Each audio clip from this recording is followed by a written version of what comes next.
From tentative deals for school support workers to a statement of defense in AHS allegations and the road to a federal election. Time now for tonight's politics panel. And joining us this evening, former NDP MLA and Cabinet Minister Marg McCuaig-Boyd, and Don Hill, co-founder of the blog Beyond Polarity and a longtime broadcast journalist in Alberta. Good evening to you both. And let's begin with progress on the school support workers strike front. I'm very firm in the comment that Alberta has to be at market, and that's what I think this deal will be. Hope that we can get back to a degree of normalcy so that we can help ensure that we're supporting kids in the best possible way. The Canadian Union of Public Employees reached tentative contracts with Calgary Board of Education and the Parkland School Division Monday. That is in addition to tentative deals over the weekend with Edmonton Public and two divisions in the Fort McMurray area after a months-long strike. Marg, I'll start with you. There's word from CUPE that some of these agreements include wage packages higher than the original government mandate. Why do you think reaching deals has taken as long as it has? Some of these workers have been on the picket lines for quite some time.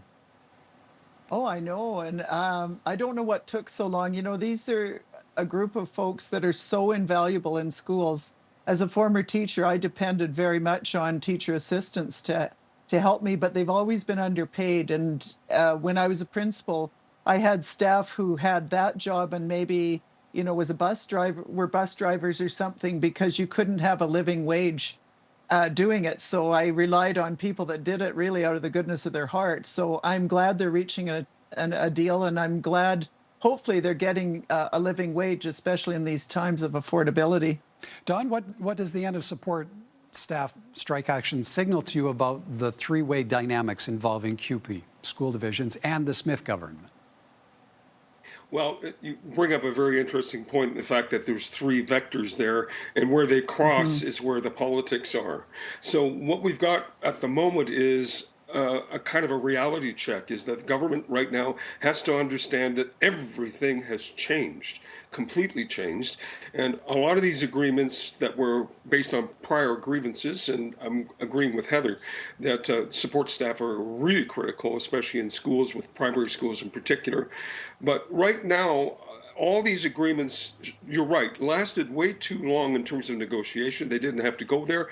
I would suggest that what's going to happen over the next short while, a lot of the other agreements will happen very, very quickly, simply because the dynamics, not just in the province, but in the country, has changed. Okay, well, and Marg, let's pick up on that very point before we move on. What signal do you expect these CUPE agreements to send to other public sector labor groups who are in contract discussions?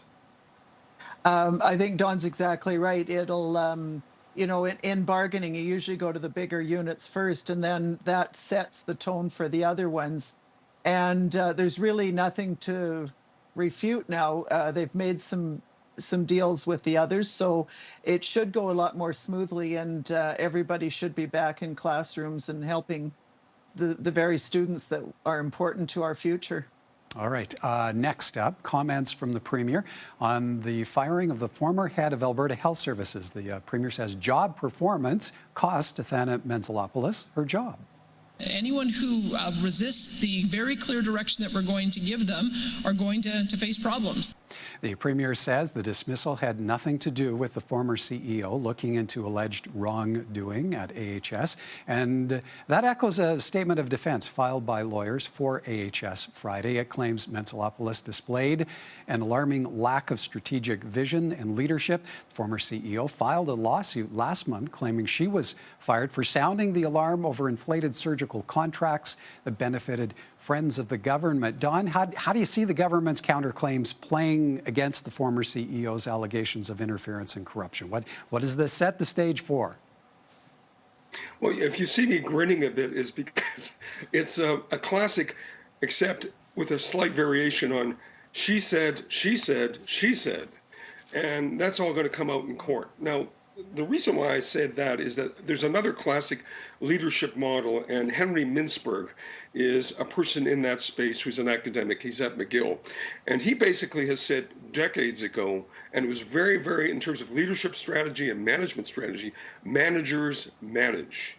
What do they manage? They manage whatever they're supposed to manage and not try to think that they're managing something else. So this is a collision between government policy and managers not managing that policies. And I think that's what's going to come out in the end. Marg, how much do you see the statement of defense pushing the whole conversation to the competence of the fired CEO and away from Athena Mentzelopoulos' allegations? It's going to be an interesting case. When she was appointed, they talked about how she was highly qualified, the right person for the job, and certainly she was a well-respected person in the bureaucracy of the government. So it'll be interesting that suddenly that changed. And I guess it'll just be, like Don said, she said case, but she's a well-respected deputy minister. She was in Treasury Board before, so it's interesting that she was so qualified and then suddenly she's not. All right, time for us to take a bit of a break, but when we come back, the push towards a federal election. More from our politics panel in a moment. Welcome back. Mark Carney was in Iqaluit today to reassert Canada's sovereignty in the Arctic, the return leg of his first overseas trip as Prime Minister. I want to ensure that France and the whole of Europe works enthusiastically with Canada. On a whirlwind trip Monday, Carney met with leaders in France, the UK, focusing discussions largely on trade as Canada looks to Europe in the face of annexation threats from the Trump administration. The new PM also had an audience with King Charles at Buckingham Palace. Marg, first, what do you see Mark Carney accomplishing with this quick trip across the big pond? What kind of political play is this? Well, I think there's two things. He's certainly going to shore up the agreements we already have, with the UK and France, but it also shows that he can command a world stage. And I think that's important as he will head into an election to show that he's got some connections and respect there. But I think it's going to be important as we move away from some of our trade with the U.S. that we do strengthen those bonds that we already have. Don, surprised that he went across to Paris, to London first, that he didn't go south to Washington, D.C. and attempt a meeting with Donald Trump? Didn't surprise me in the least, especially since Canadians, if you're sitting down, Albertans in particular, if you're watching me right now, look where you are, look around the room. We're going to be a member of the European Union in terms of economic trade, etc. There might even be some possibilities with regards to defense and all these kinds of things. Remember, the United States has made it very clear that what they're very interested in, and I said this the last time, I think a few months ago, water, water, water, water. Just hang on to that thought. So Mark Carney is respected, but also as a banker with an international track record, he knows how to make deals. He also seems to be tougher than Mr. Poilievre seems to be with his one-trick pony of, axe the tax. The other thing I have to mention is that we have no idea what was going on behind closed doors because we weren't there, but you can have a good guess what was happening. I think they're making a deal as we speak. Well, that's interesting perspective. Now, Marg, we heard from Edmonton MP Heather McPherson off the top. How driven are the federal parties to hitting the campaign trail, getting the federal election over and done with? I would say they're pretty driven. I would say they're probably all signs ready and ready to go. Even though, some of them are saying, let's go back and sort these things out. It's not practical for Prime Minister Carney to not be in the Parliament. And I think just like Doug Ford going back and getting a new mandate, I think that's what has to happen. So I would suspect they all know where it's happening, and I would think the election will be called any time this week.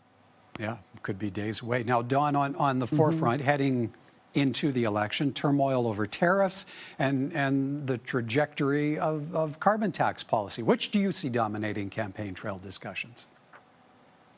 Well, again, I don't mean to go sideways, but this is typical Dawn, right? I think these are vectors for this election. But I think what it really gets down to is the following. We're in a different world than the one we had even 3 months ago.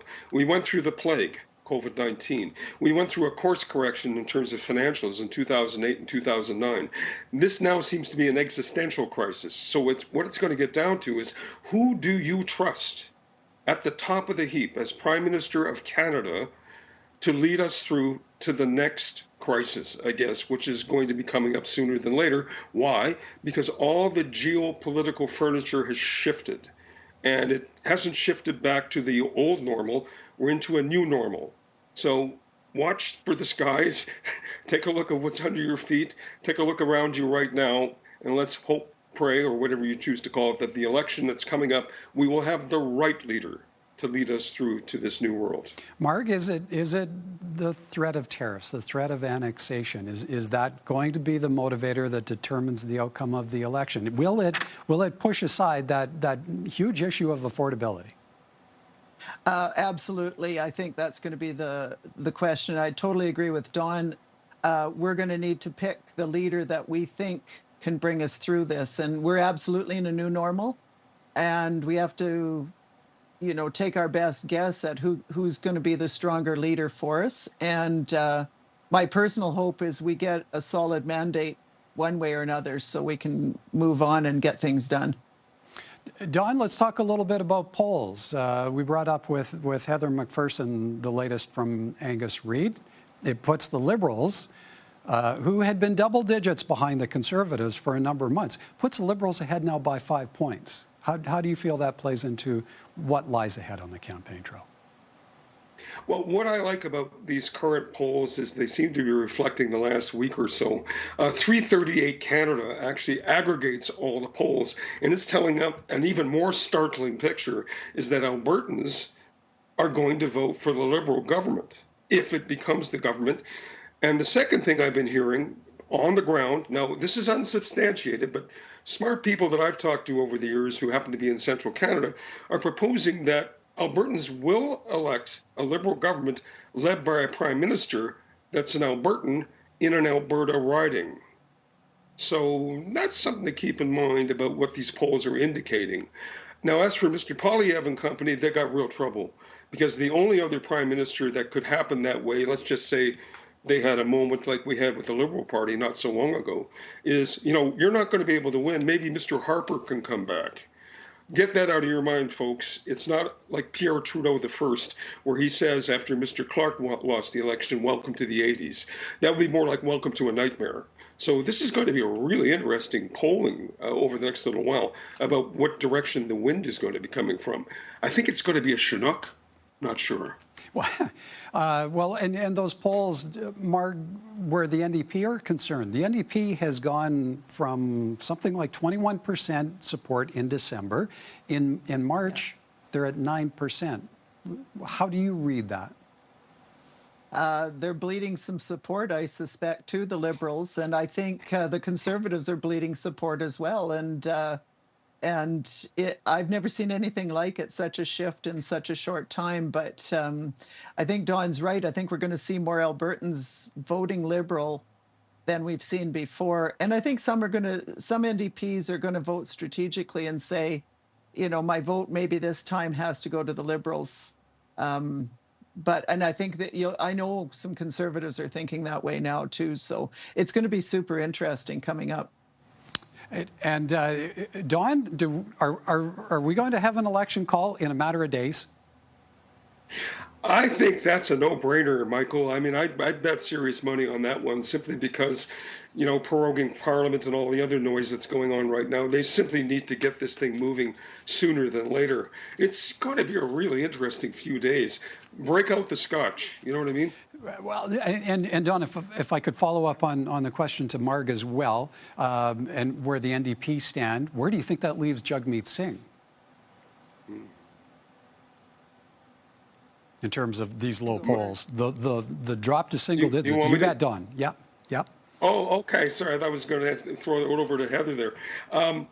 Listen, he's dead meat. It's over politically, and I don't even like saying that. I mean, again, in Ontario, which is where Jagmeet is, they don't see him as a leader of anything anymore. They see him as getting in the way, and maybe the party will just completely blow up and finished. So this is going to be survival. This is where I completely disagree with Heather McPherson. I mean, you got to get on the ground. I don't know what people are telling her, but what they were telling me in Toronto was they're done with these people. So anyway, I take no pleasure in saying this. I hate them all. All right. And we're out of time. We have to leave it there. Good to see you both. Thank you kindly. Yeah. Thank Bye, you. Heather. Nice to see you again. Bye.